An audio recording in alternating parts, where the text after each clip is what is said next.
শুনিলেনে গীতটো? কণ্ঠটো কাৰ বাৰু? মহালক্ষ্মী আয়াৰ। জুবিন গাৰ্গৰ সৈতে তেখেতৰ আছিল এয়া প্ৰথমটো গান। বলিউডৰ এগৰাকী খুবেই জনপ্ৰিয় কণ্ঠশিল্পী, যিগৰাকীয়ে আহি আমাক শালিকি পোৱাৰ ৰদালিক ভাল পাবলৈ শিকাই থৈ গৈছে।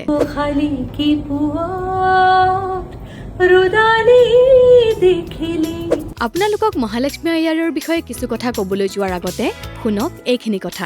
My association with Zubeen is so pure and so heartfelt. It was Ujagori Nikha. Yes, that was the first song I sang. অসমীয়া গীতৰ বিষয়ে মহালক্ষ্মীৰ এটা আইডিয়া আছিল যদিও অসমীয়া গীতৰ সৈতে একাত্ম হোৱাত তেখেতক সহায় কৰিছিল জুবিন গাৰ্গে।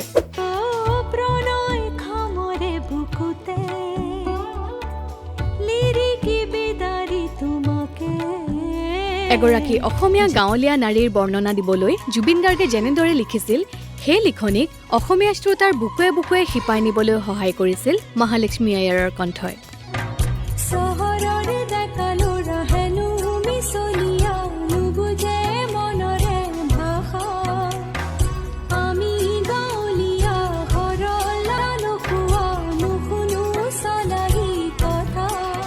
এতিয়া আহোঁ বলিউডলৈ। বলিউডত তেখেতক প্ৰথমটো ব্ৰেক দিছিল দিল সে ছবিখনৰ এই গীতটোৱে।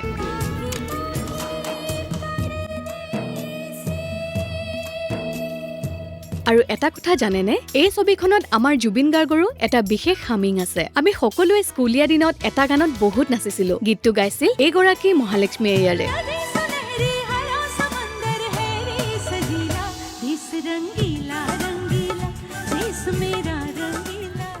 এই দুটা আইকনিক ৰিমিক্সতো আপুনি শুনিবলৈ পাব মহালক্ষ্মী আয়াৰৰ কণ্ঠ।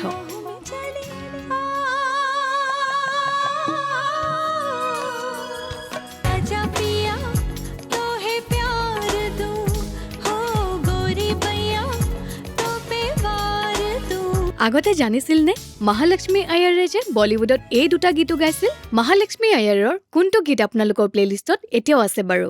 জনাবলৈ নাপাহৰিব আমাক কমেণ্ট বক্সত। আৰু চাই থাকক চিত্ৰবন। চিত্ৰবন।